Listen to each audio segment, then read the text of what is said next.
All right, hello people from the internet. Hello everyone. Good morning, good afternoon, good evening. The time has come for me to make another video. This time it's not the gameplay, it's a spell overview. And as you can see, we are doing Necromancy today. Um, Before I begin with the video, just two things. First one is that I recently opened a Patreon, so if you feel like you want to, you can support me there, and I would appreciate it a lot. Other than that, you can also subscribe to my Twitch or subscribe with your Twitch Prime. That does help me a lot as well if you want to do it. And second thing is that you should speed up the video. Yeah, I recommend you to watch it at like 1.25 or 1.5. When I listen to myself, I listen at 1.5. Sometimes I have to do it for timestamps and that kind of thing. So I would recommend it. Anyway, Necromancy is the art of draining and gaining life, although most often associated with zombies and other undead. As such, necromancy spells have a wide range of effects, ranging from spells to create or disrupt the undead to spells granting unholy healing in various forms. And you know the other line, all the spell schools have that line, so we shall not read it this time. That's necromancy. All right, so when it comes to necromancy, I am not a big fan of the school. It does ally, micromanagement, buffs. It's not something that I am too keen on, though it does have a couple of spells that I think are absolute home runs that I would get more often if I liked the other parts of necromancy. I do have to say that I played a couple of necromancy characters that have been on the channel already, with like Death Channel and Animate Dead and that kind of thing. Those were some pretty strong characters, though they all struggled in SOT. Yeah, I had a bad time in SOT with all of those characters, so do keep it in mind. Maybe get an alternate plan for dealing with Draconian. Purple Draconians specifically are the thing that ruins the Necromancer playstyle the most. So you have to apply buffs to yourself nowadays in order to be able to get zombies. You don't really get zombies since your buffs are all debuffed every time, thanks to Purple Draconians. They are so annoying. I feel like you buff yourself and they debuff you instantly every time. But anyway, that is necromancy. So let's begin with the very first spell of the day, which is going to be nothing more and nothing less than the brand new Necrotize. Necrotize agonizingly rots away the victim's flesh. Those slain by this spell or otherwise dying immediately afterward may rise as skeletons to fight for the caster. Only the living can be affected. As you can see, level 1 doesn't deal that much damage because I don't have any power on it. It doesn't have a minion limit because it's not a summon, it's a necromancy spell. The skellies don't last that long. You might be lucky and get them to last to the next fight, and that would be nice. But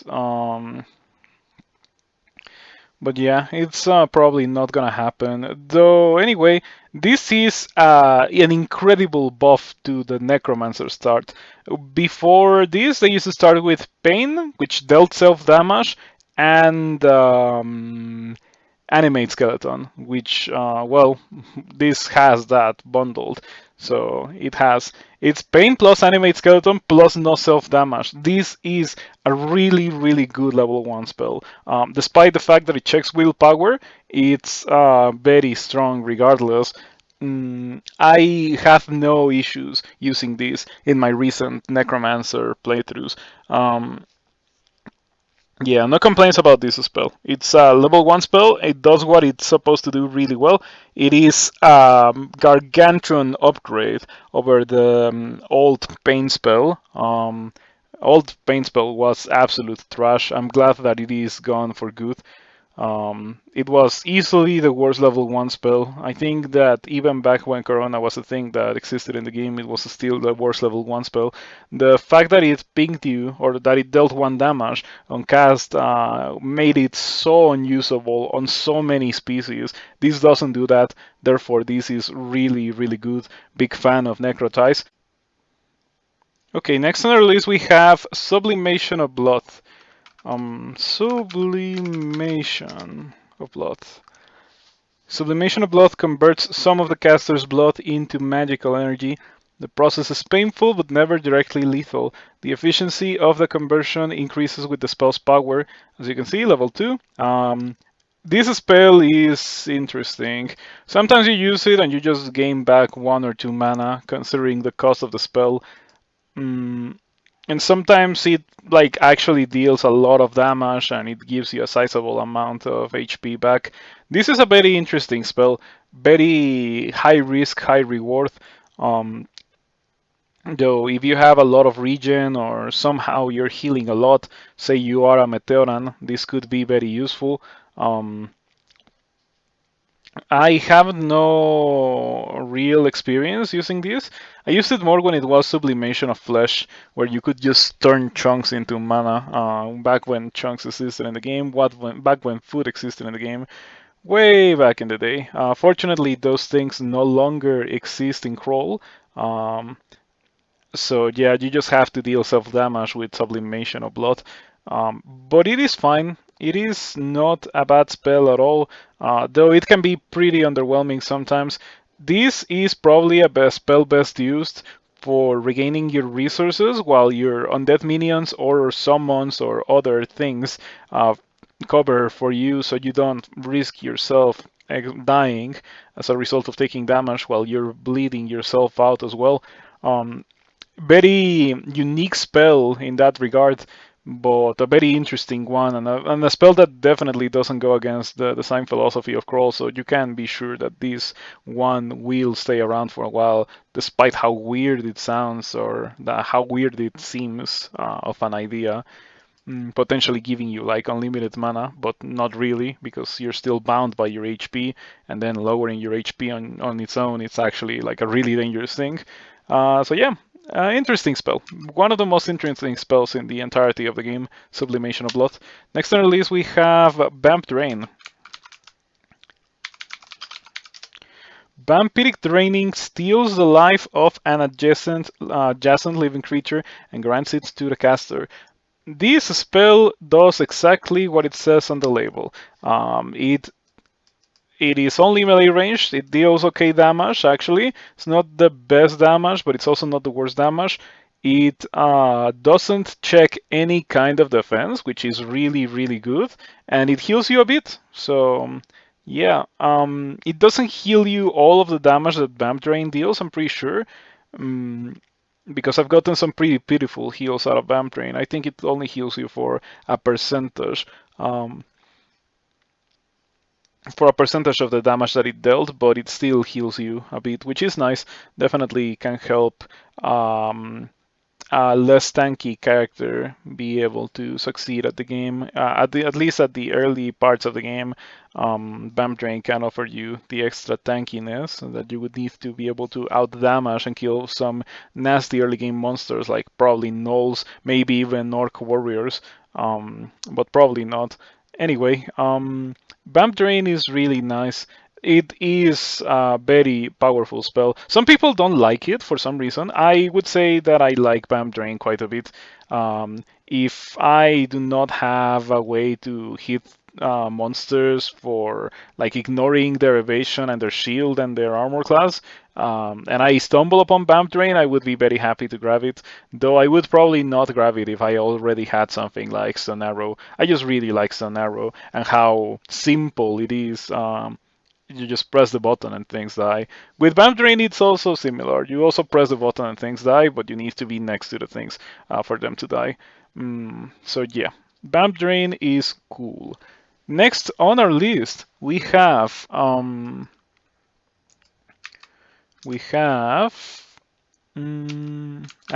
Death. Animate Death makes it so that for some time after casting it, living creatures killed by the caster will rise as zombies. The chance of reanimating a monster and the duration of the effect increases with spell power. Recasting this spell will return zombies to dust as will leaving the floor. Um, so Animate Dead is a newly reworked spell.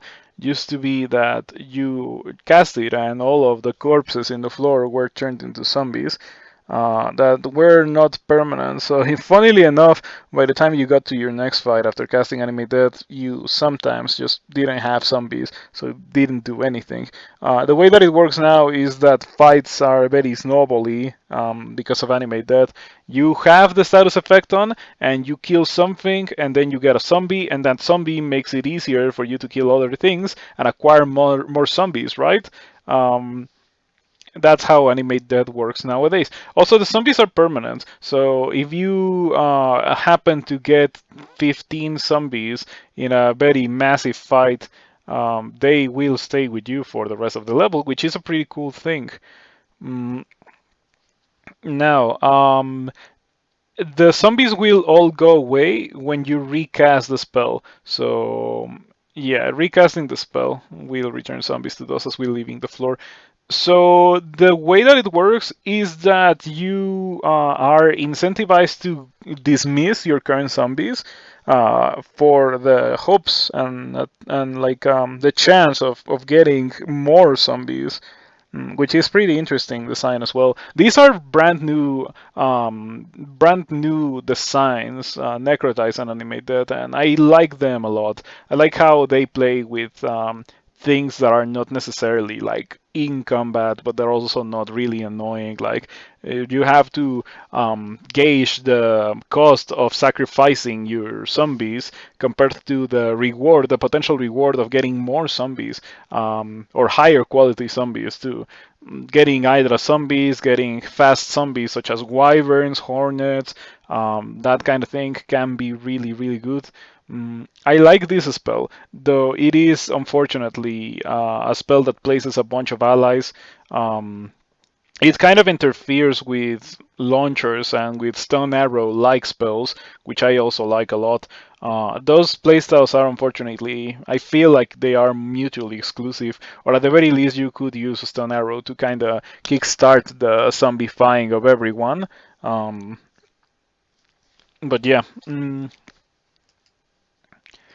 It is interesting. It is interesting. You know what I would like to see for Necromancy? I would like to see a spell like Osokubo's Refrigeration, but then like draining Osokubo's Refrigeration that doesn't hurt your undead allies. That's part of the reason why I really like Poison Magic paired with Necromancy, because Poison Magic does indeed have an effect that hits the entirety of the screen in the form of Toxic Radiance and Ignite Poison that doesn't hurt your dudes, so they don't get mad. They just like completely ignore it because they're actually immune.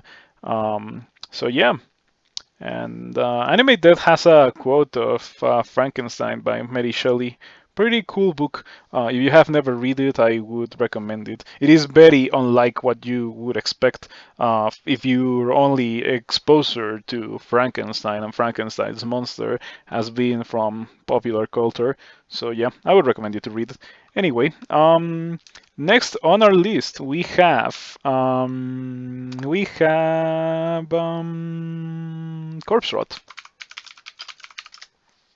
Corpse Rot rapidly accelerates the decomposition of living monsters slain by the caster and gathers a foul miasmic vapor around the caster.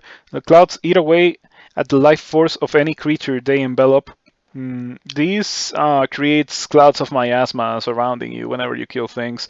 It is a Necromancy Poison Air spell, level 4.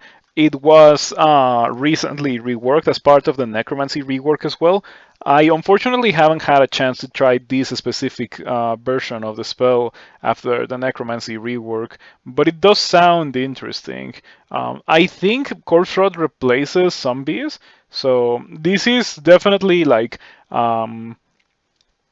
a status effect that you apply to yourself, like a buff that you apply to yourself when you're playing a more Tavi kind of character. For example, I have two very interesting characters that I played very recently that will be coming to YouTube rather shortly. That could have probably used this spell if it was not for the fact that they were very much specialists and they had very little amounts of spells because they were making a heavy investment into melee.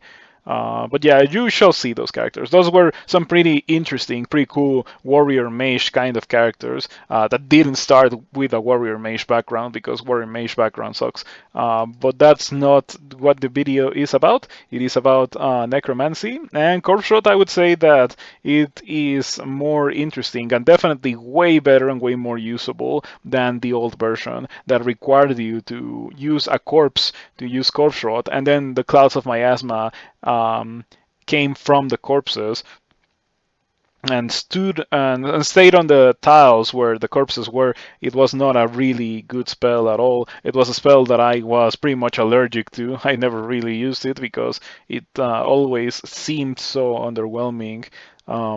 So I like the fact that the clouds are now around you. That makes it significantly better. So I am definitely not opposed to trying this sometime soon, and I would advise you to give it a try as well. Next on our list is Agony. No, it's Dispel Undead. Yeah, it's actually Dispel Undead. Agony will come later. Dispel Undead harms an adjacent undead creature greatly by interfering with the forces binding it together. As easy, as simple as that. You have a monster next to you that is vulnerable to this, and you use it, and it deals damage. The damage can get pretty high at 100% spell power. You can deal 100 or 3 dice of 31, I think, is the maximum, which is, of course, quite a lot of damage, considering that it doesn't check any kind of defense. You can use this against liches, you can use this against cursed toes, cursed skulls, you can use it against death cops, you can use it against many late game monsters, you can use it against bone dragons, you can use it against a lot of things. So I am a big fan of this specific spell, Dispel Undead. I think it is really, really, really good. If you're already training necromancy, it is an easy inclusion to any character. This is the ultimate spell for a necromancer to find earlier in the game because you have serious issues killing things like wights and phantoms as a necromancer, but Dispel Undead makes it so that those things, instead of being hard to kill, become literally free. But it is unfortunately rather uncommon. So if you happen to start a Necromancer and you find this, better treasure it because it is a really, really powerful spell for that specific use. It is also a good spell for characters that also have issues with those kinds of creatures, those kinds of enemies, but you sometimes have other spells that make the job, do the job better. In the early game, you probably have something along the lines of Stun Arrow, or at least it's often the case for me that I have Stun Arrow. And later on in the game, the more the game progresses, the more interesting stuff you have. You can have like higher level spells, iron shots, refrigerations, ignitions, firestorms kind of thing. So yeah. Anyway, I would say that this still holds value for the entirety of the game due to the very powerful nature of completely 100% ignoring resistances on monsters. Resistances and defenses, because yes, it does that. It's just that it doesn't. It only harms undead. So yeah, next on our list we actually have Agony. Agony cuts the health of an adjacent creature in half.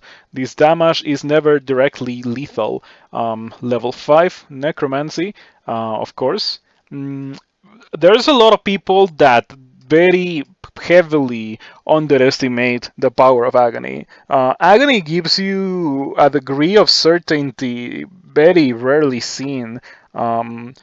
So it does have some serious downsides, right? Like it will never directly kill anything. You have to be within melee range of a monster. Those things are bad. But what is good is the fact that it checks willpower. That's also a bad thing, but at least it has an enhanced chance to succeed compared to other hexes with the same spell power that are not like enhanced.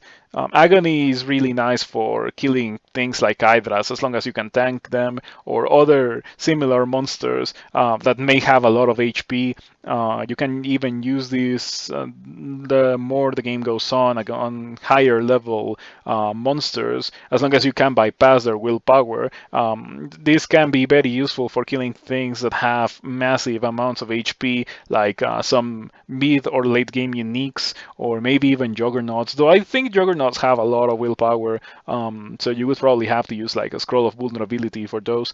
But anyway, this kills things very reliably with like 20, 21 mana. Like, it is a lot of mana to spend on a single thing, but you can be almost certain that the thing will die. Like, you use Agony 2 or 3 times, and then you use Vamp Drain 2 or 3 times, and that should kill anything.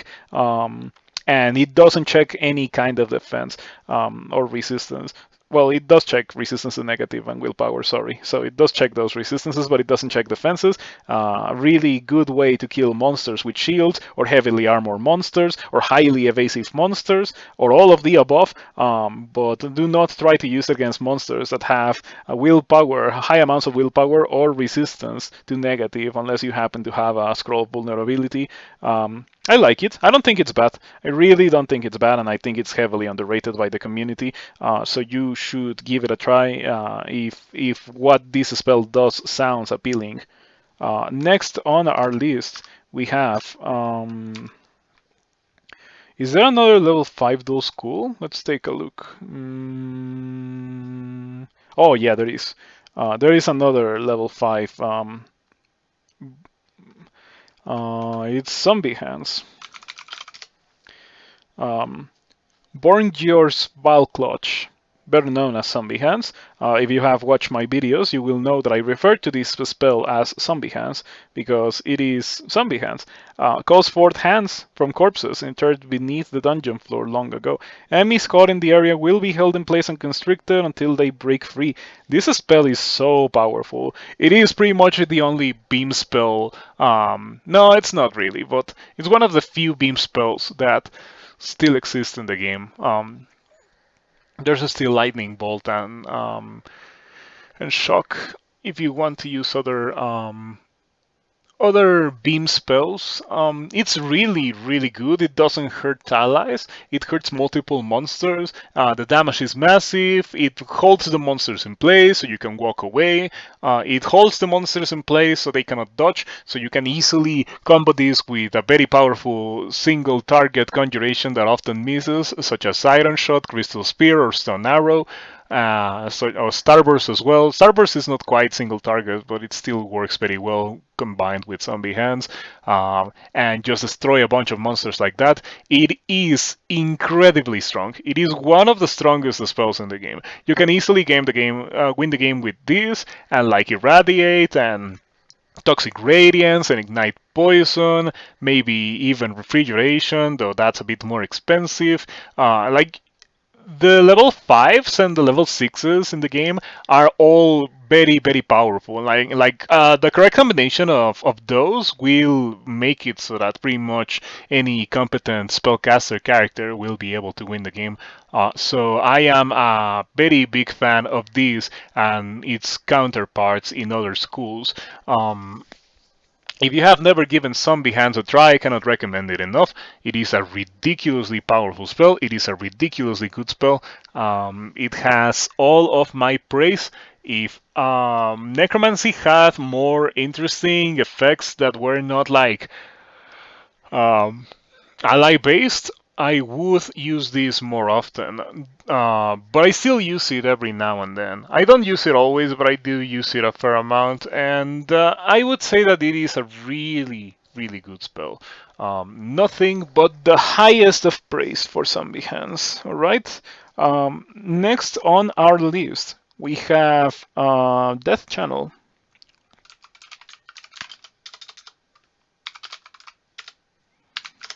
Death Channel binds the souls of slain living demonic and holy creatures, forcing their specters to remain and fight for the caster for as long as the channel lasts. It is a level 6 single school spell. It's only Necromancy. It's once again another status effect that you apply upon yourself.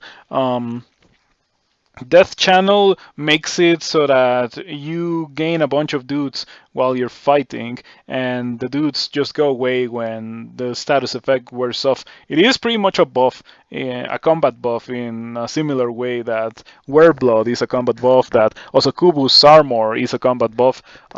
It is a really, really good thing to have. It is unfortunately difficult to use in the later parts of the game, such as in SOT. And once again, you need a fire starter. You need something to ignite the fire to kickstart the whole thing, because this spell, once again, just as like Animate Death, doesn't do anything on its own.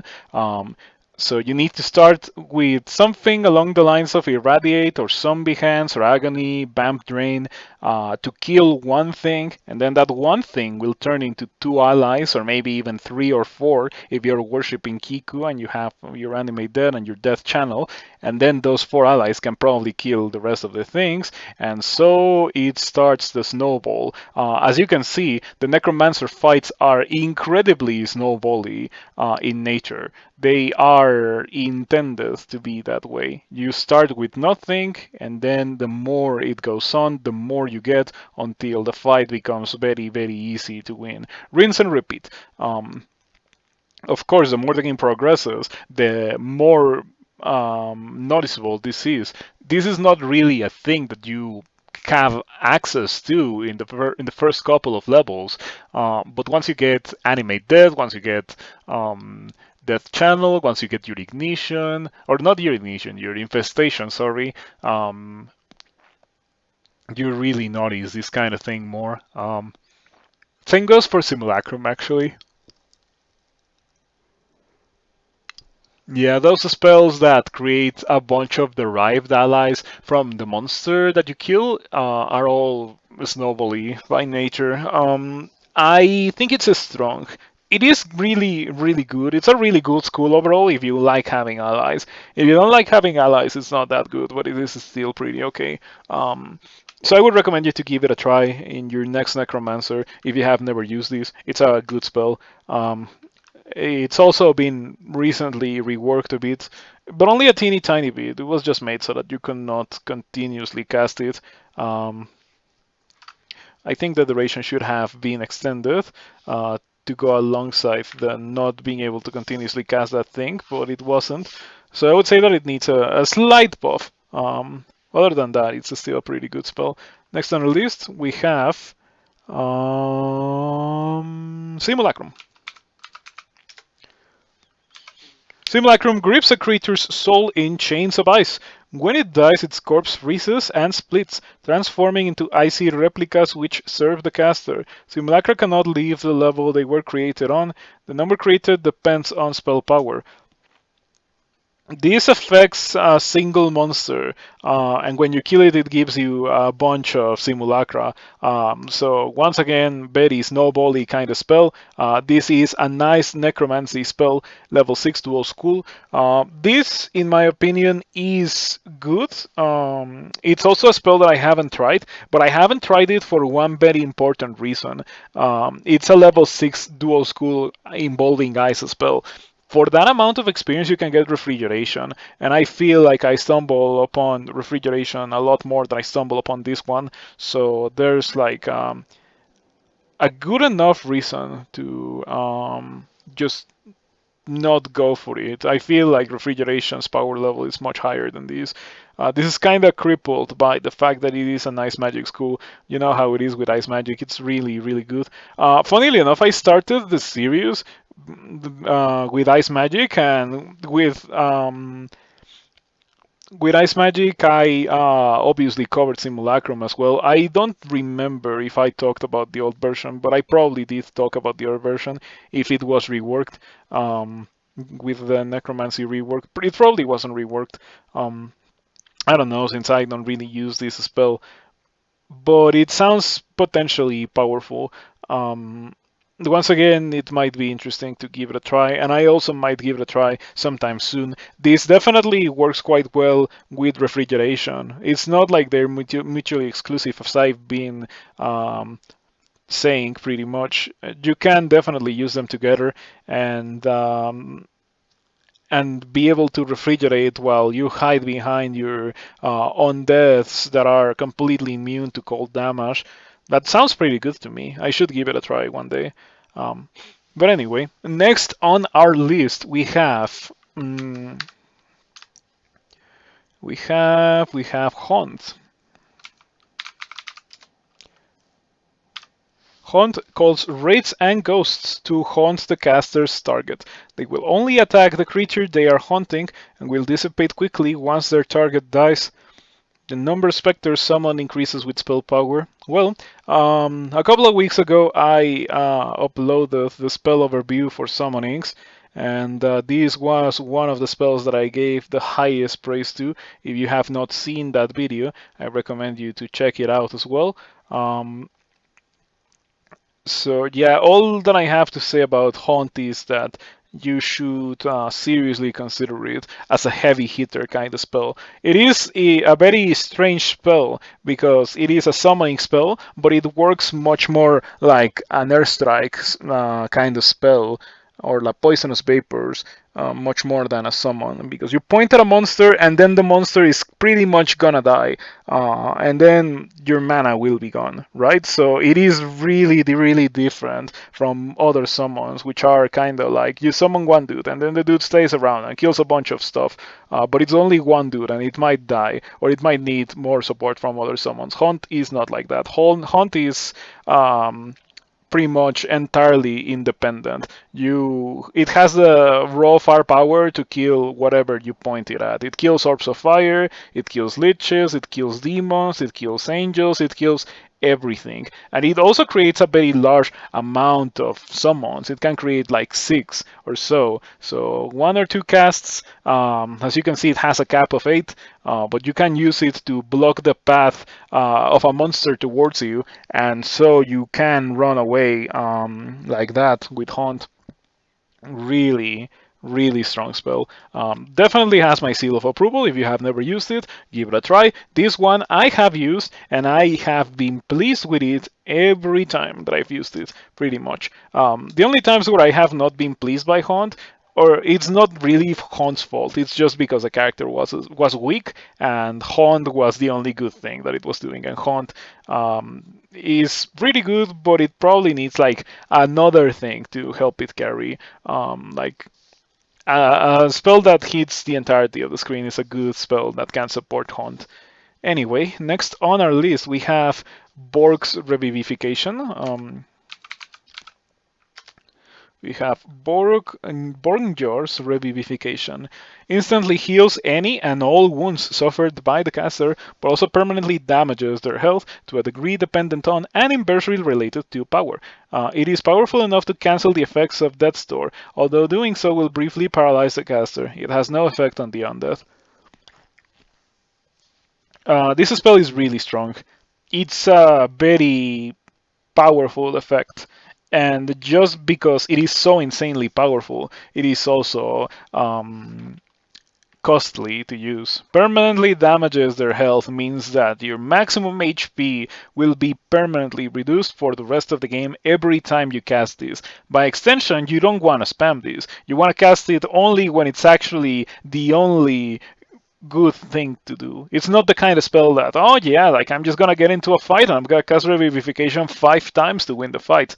No. If you do that, you're not gonna get to your third or fourth fight after doing that. Revivification is a very expensive spell to use, a very costly panic button, but a very functional panic button as well. If you, for some reason, have very high levels of necromancy, such as, for example, going for mummy form, Revivification is definitely a spell to consider.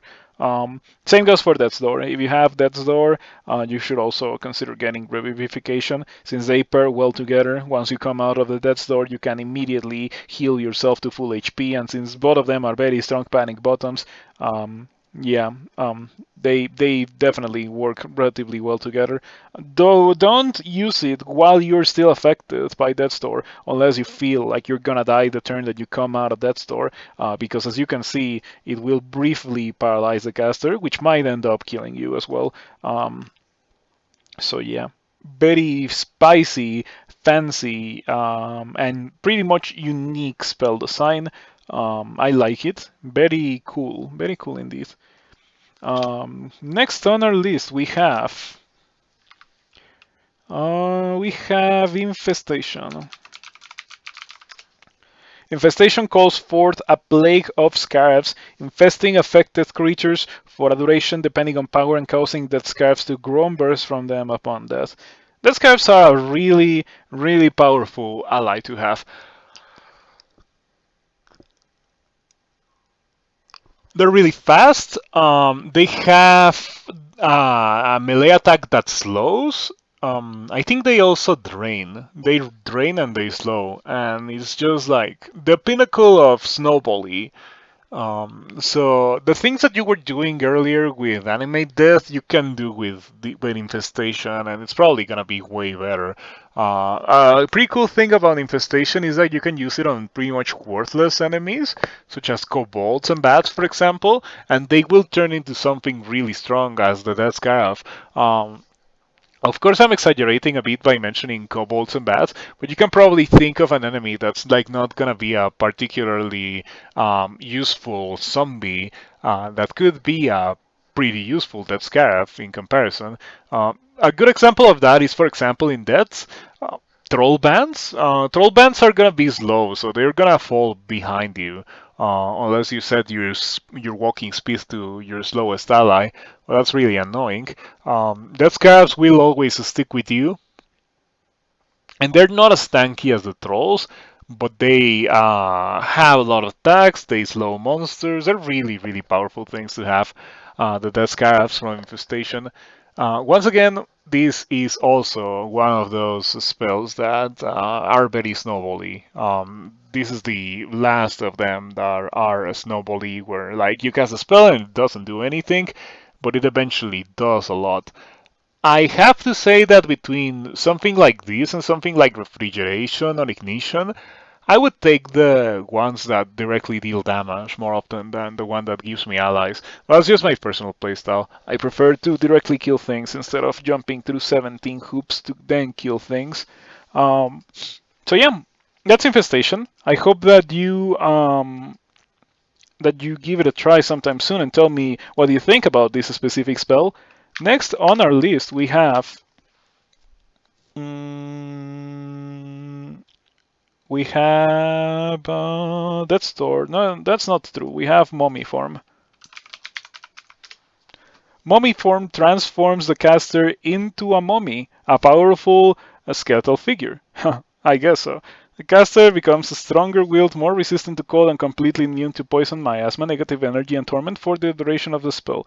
The caster's necromancy spells are increased in power and they gain a draining melee attack. The caster also gains some of the most dubious benefits of having an undead body, such as a weakness to holy damage and dispel undead, and an inability to consume potions. This is literally turning you into a mummy, actually turning you into a mummy. So it might be called necromutation, and it might say here that you turn into a lich, but in reality you turn into a mummy. All of the things that are listed are properties that a player mummy species have. Of course, they also have terrible aptitudes. Unfortunately, you do not have terrible aptitudes when you cast mummy form, but it still gives you all of the upsides and downsides of being a mummy in the game. The more the game progresses, the more appealing this is up until the point where you get to Tomb, where it's pretty much a necessity. I don't remember the last time I did Tomb without mummy form. Um, I would recommend you to get this if you want to go do Tomb. Um, it is also a decent spell to have in some other parts of the game that are infested with torment, such as Hells or Pandemonium. But it is more optional for those places. For Tomb, I don't think of it as optional. I really think that between the retaliatory damage from killing mummies, the torment, and all the smiting, you have this. Like, you must have it. The alternative is being a worshipper of the Shining One and having statue form. That will also greatly decrease the amount of damage that you take from Torment and retaliatory effects, but it is not the same as just straight up not taking any damage from those effects. So yeah, this spell is not a must for extended except for Tomb. Keep that in mind. I've seen some people that like just have it on in the most weird of situations while you are in pandemonium or so.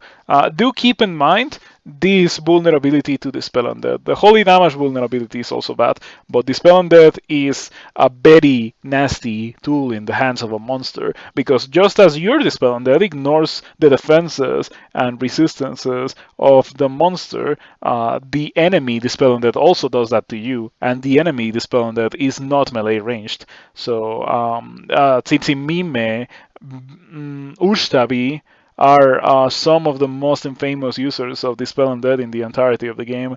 I think maybe Ereshki Gala also has it, but I'm not sure.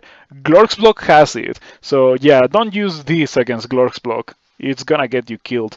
If you have the ability to cast this, you can also cast a statue form for Glork's Block and for some other monsters that have this spell on there. And I would recommend you to do that if you want similar protections to these without the crippling weakness to the spell on that. So yeah, that's Necromutation, better known as Mummy form. Whenever you see me or hear me say Mummy form in one of my playthroughs or in my stream, that's exactly what I'm talking about. So yeah, last spell in the Necromancy school is Death's Door. Death's Door renders the caster nigh invulnerable to harm for a brief period, but brings them dangerously close to death in the process. So close, in fact, that the body believes itself to be death. Healing effects will do nothing. The caster will receive one warning shortly before the spell expires. After expiry, the spell cannot immediately be recast, but with high power, the caster will be left further from the death when the effect ends. It has no effects on those who are already on death. That unfortunately is a bad thing because, for example, on a mummy you would like to have these. Mummies have so much spell power on necromancy because they get 2 spell enhancers for necromancy. They would be able to take advantage of all these high level spells, but unfortunately they are not applicable for characters that are already undead. It has no effect on those who are already undead, means something very important. If you are in mummy form, you cannot cast Death's Door because you're already undead in mummy form. So keep that in mind. This spell is really good, really strong. Necromancy has some fancy high-level spells that do effects that are very much unique in the game. Between Revivification, Infestation, and Death's Door. Yeah, those effects are pretty cool. I have to say that this is a very dangerous panic button to use. Last time I cast Death's Door, I think I was in a Sigrat and I was at like 300 HP, and then I accidentally typed into Death's Door at the very beginning of the Sigrat level, and it was like one of the later levels, so I wasn't able to clear it in time, and I was like, oh, I'm in Death's Door, that's an issue. So what I did was immediately just blink to the exit past literally everyone, taking advantage of the fact that I had Death's Door on. This is something that was much more doable back in the day when Controlled Blink existed as a player spell. Of course, no such thing is in the game anymore. So you can still do it, but it is going to be very, very costly in terms of consumables, requiring you to have a lot of scrolls of blinking. And you know how rare and how powerful those things are. It is definitely a good thing to keep in mind when it comes to surviving in a truly desperate situation. But I would try my best to not have to resort to that. Anyway, obviously the ability to not die is really strong. I do have to say that this spell is absolute garbage on a Jhin. Because it's taking up the slot of a more powerful level 9 spell. Not only that, but it also doesn't let you cast spells. Because you need to subtract HP from yourself in order to be able to cast spells as a Jhin. And Death's Door doesn't let you add or just like modify your HP. Like you cannot add or you cannot subtract HP with Death's Door. It is really bad for a Jhin. So if you get this, it might be useful just for escape purposes, but yeah, you cannot fight. It's gonna be difficult to use offensively, or rather, you probably shouldn't, since it's so risky to be left without that store, because it leaves you at very low levels of HP. Up to the point where like 2 smites could kill you, 1 damnation could kill you, most explosion kind of effects like fireball, let alone firestorm or glaciate could easily kill you, polar vortex, all those things that just deal damage to you could easily kill you after you come out of that store. So yeah, keep it in mind when you're using these. Use these responsibly. And I think that's it for all necromancy spells. This school was very recently reworked, specifically some very early game spells, such as Animate Death and Pain. Kiku was also reworked alongside the school. So if you want to be a necromancer that uses allies, definitely go for Kiku. You're not gonna regret it. It's very strong. Kiku will provide you with fancier spells to use. And yeah, it will turn out to be a strong character. So I would recommend it. If you like that kind of playstyle, anyway. But with that being said, thank you for watching and thank you for staying to the end of the video. Once again, if you are not subscribed on YouTube, please do consider doing so and following me on Twitch. I stream quite frequently and I almost always am streaming Crawl. And if you really enjoyed it, there's my Patreon link in the description. There's also the subscription button on Twitch. You can contribute like that if you feel like it. And it does help me a lot when you choose to do so. With that being said, you can look forward to me making more videos. I have more ideas for non-gameplay videos, like nothing taken from the stream, just like more videos that are gonna be directly uploaded to YouTube. I'm trying to get to 1,000 subscribers on YouTube because that's when I can achieve the levels required to be able to monetize. That's like the only one that I'm missing. So it would be nice if it could happen one of these days. But with that being said, I will see you sometime soon and thank you for the continued support. Bye.